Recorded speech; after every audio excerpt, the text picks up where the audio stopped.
Hello guys, কেমন আছো তোমরা সবাই? Welcome back to my channel. আমি পূজা এসে গেছি নতুন একটা ভিডিও নিয়ে তোমাদের জন্য। তো তোমাদের সবার সরস্বতী পুজো কেমন কাটলো আমাকে জানিও, হ্যাঁ।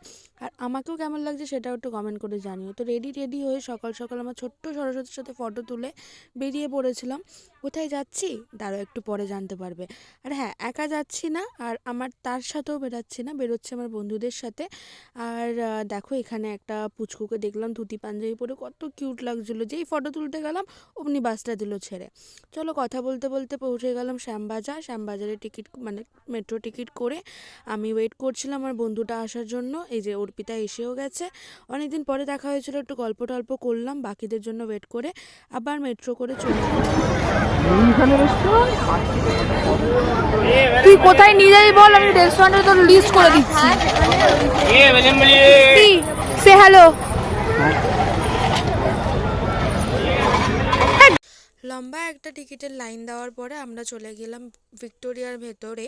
ওখানে একটু এখানটা বসে আমরা অনেকদিন পরে যেহেতু দেখা হয়েছিল বন্ধুদের সাথে, কার লাইফে কি চলছে না চলছে গল্প করার পরে কিছু ফটো আর ভিডিও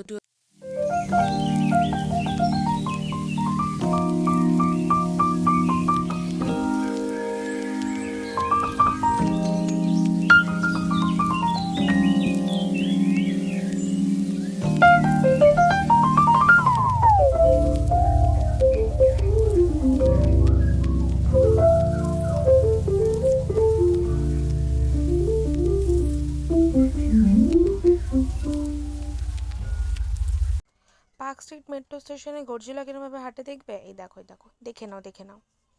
যাই হোক, অনেকটা হাঁটাহাঁটি করার পরে আমরা গিয়ে পৌঁছালাম আর্সেলানে। ভীষণ খিদে পেয়ে গেছিলো আমাদের। তো যথারীতি তারপরে আমরা ভাবছিলাম কি অর্ডার করবো, আর এই মহাশয় আমাকে কন্টেন্ট দিতে ব্যস্ত ছিল। আমি জাস্ট একবার বললাম একটু কন্টেন্ট দিতে আমাকে, ব্যাস শুরু হয়ে গেছেন উনি। তারপরে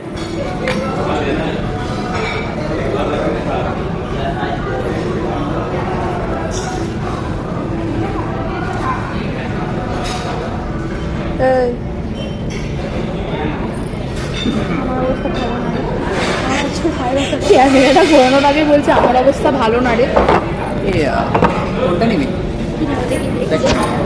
খাবার আসতে ভীষণ টাইম লাগছিলো, তাই আমরা একটু বসে কিছুক্ষণ মিম টিম দেখে হাসাহাসি করতে করতে আড্ডার আসর বসালাম। দেন তারপরে মালাই কাবাব আসলো, খেলাম। সসটা নিয়ে একটু ক্রিয়েটিভিটি দেখালাম কে কত ভালো ডেকোরেশন করতে পারে। দেন বিরিয়ানি আসলো, খাওয়া দাওয়া কমপ্লিট করলাম আমরা।